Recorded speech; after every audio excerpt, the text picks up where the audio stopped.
Okay, so we're starting day 6. Normally when I start clinics, I start on a Tuesday evening. So day 6 is Monday morning. Monday morning is interesting. I will sometimes get calls from people from stop smoking clinics. More often than that, though, I hear about it the evening when they show up. They come in on Monday night that, the weekend just wasn't that bad. It wasn't as bad as they were anticipating. They had some rough moments, but it wasn't as bad as they thought. But Monday morning comes, and it's like, oh my gosh, these people didn't want to get out of bed. They didn't want to get going. They just seem to have no motivation, and they're really concerned about this. They just quit smoking, and now they just don't seem to want to get out of bed and get going on a Monday morning. These are people who have not wanted to get going on a Monday morning since kindergarten. You've got to be so careful at this point in time not to write off every bad feeling or every indifferent feeling to the fact that, oh, I just quit smoking. Now, it's life going on without smoking. Now, the other thing that may have hit on a Monday morning is they were anticipating the weekend to be bad. When they left Friday night, they were worried, oh, the weekend, how am I going to get through the weekend? There's no meeting, I'm on my own, this is so scary. Well, when they go to bed on Sunday night, it's going to be like, wow, I got through that without smoking, and they'll go to sleep, and then they wake up in the morning with the feeling like, oh, now they've been through the worst, it should all be over now. And as soon as you start to feel that something should all be over, when you do get a thought, and again, it was the first Monday morning, it had its triggers. When you do get that thought, totally unprepared for it. You were working with the basis, it's all over now, and there's still new experiences that are going to happen. So you need to be cautious about that. On the Monday session of the clinics, it's where I really start to focus on some aspects that I didn't hit before. Things that if I had tried to bring up on day 1, 2, or 3, they wouldn't have believed it. They would have thought that I was totally out of my mind. And what I do at this point in time is I start posing questions to the group, saying that, okay, last week we were focusing on how lousy you felt from not smoking. I mean, that was what was first and foremost on people's mind. They were having this symptom and that symptom, and they were just annoyed by the whole thing. They had nothing good to show on day 1, 2, or 3. They were, except the fact that they quit smoking, which was a really good thing to show, but at the time, it doesn't seem that important when you're in the middle of withdrawal. Now, though, there are benefits that are starting to show up. And I'll start asking people, before I start to put on the table what reactions are that are improvements, I'll start asking people, what benefits did you have? Common things you're going to hear, people are going to realize pretty quick. They're breathing better. It's one of the first things they notice. They seem like they have more energy than they did before. On the Monday morning issue, they don't want to get out of bed on a Monday morning, but there's probably one thing that may have changed for a number of people in the group. They used to have an alarm clock, and when that alarm clock would go off, they'd want to kill it. It would be a type of thing like they didn't get enough sleep. They were tired. They're just, they were wiped out. And they had to get up because the alarm was telling them it's time to get up, but, they wouldn't have gotten up without it. You'll now find some people say they're all of a sudden, they're waking up before their alarm clock. Or when the alarm clock goes off, all of a sudden, they really do have energy to get out of bed. Now, these are people who were convinced when they were smoking that they needed cigarettes to get up, to get energy, to get going. And yet, when they quit smoking, they'll find out they had more energy now than they ever had when they were smoking.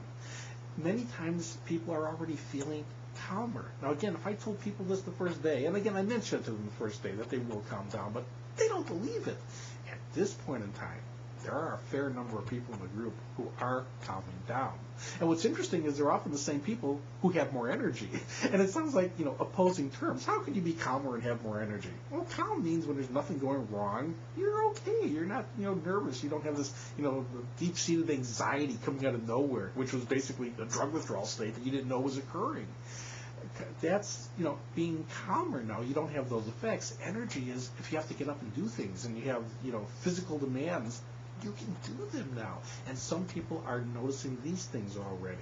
There's sometimes people who are already noticing improvements in their sleep. I mean, there's things that really will be getting better. Not just better from withdrawal. I'm talking about feeling better than you ever did when you were a smoker. And these things are going to start to materialize. And I'll try to get them out of the group without me bringing them up first. And then I will start to, put stuff out on the table. Some people are getting improvements and they're not going to know it because no one tells them that it's happening, and they forgot how bad it was before. They won't notice until they're forced to push their own limit. The example that I normally use, I said, it'll be like when you go to a person's home, a friend or family member who they live on a third or fourth floor, and they don't have an elevator.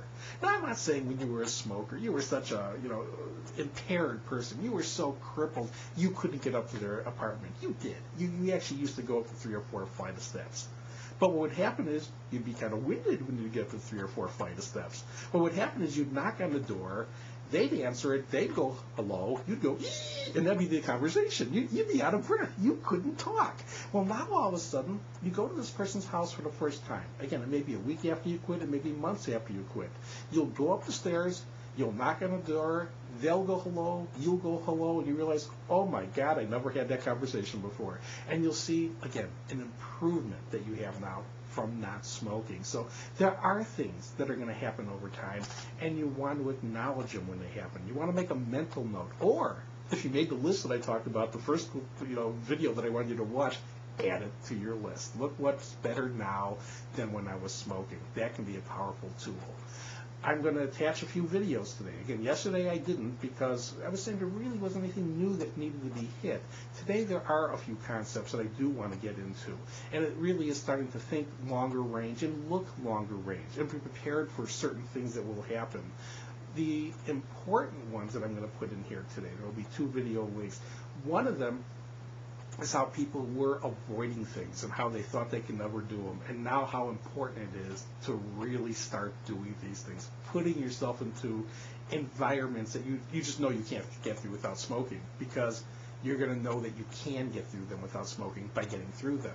The other one I'm going to attach now is a weight control video, and I think it's about 20 minutes. I don't remember the exact length, but I think it's about a 20-minute video, and it will be covering weight control issues. It's time to deal with this. Some people say, no, this is still too soon, and they're still eating everything in sight, and that can be a problem. The first few days I was having you go to extra foods in the sense of drink more juice, keep the blood sugar level up. That is not an issue anymore. Your blood sugar should be stabilizing now. So you may have to eat differently than before, and the video will go into those aspects. But you don't want to now just be taking extra calories because I got to put something in my mouth. That is something that's going to cause you trouble if you stick with that format now. So there will be attached videos today and then a few articles. I will have a web page at the end of this video to link over to so you know which videos to go to and which articles to read. So you really are through the worst. It's a matter now of getting through still a day at a time. Still waking up saying I'm not going to smoke today. Still going to bed at the end of the night congratulating yourself for doing it. Things will continue to get better and better. There will be new things that will come up. Again, you don't learn how to do everything the first week you quit smoking. We just got through a Thanksgiving holiday here yesterday, so people who quit smoking and this session, let's say that this is their 6th day of not smoking, they learned how to deal with their first Thanksgiving. They don't have a clue how to deal with Christmas. You don't know how to deal with New Year's. You do not know how to deal with a summertime out holiday. You don't know lots of things yet on how to do without a cigarette, but you're going to learn. You're going to learn the way you did what you did this week, encountering a whole bunch of new things, one after another. And again, in the beginning, on top of drug withdrawal, and getting through every single one of them. Now it's a matter of getting through the new things that happened today. But there won't be as many new things. There will be some, but it won't be everything from the time you wake up to the time you went to bed. You're going to have done a lot of things already, and you are going to be repeating those things now. And the more often you repeat these things, the less cigarettes will be triggered into them. And it'll get to a point you won't think about cigarettes during most of these activities as you get more experience under your belt. People always ask, well, how long before I don't want a cigarette when I do this or when I do that? It's not an issue of time. It's an issue of experience. It's how long before you do these activities over and over a few times before you break the associations. Okay, I'm getting close to the 10-minute mark here, and I'm trying to keep these under 10 minutes. Go to the page that's linked at the end, and it really will give you guidelines of what to do today, to help you stay on this, quest to never take another puff.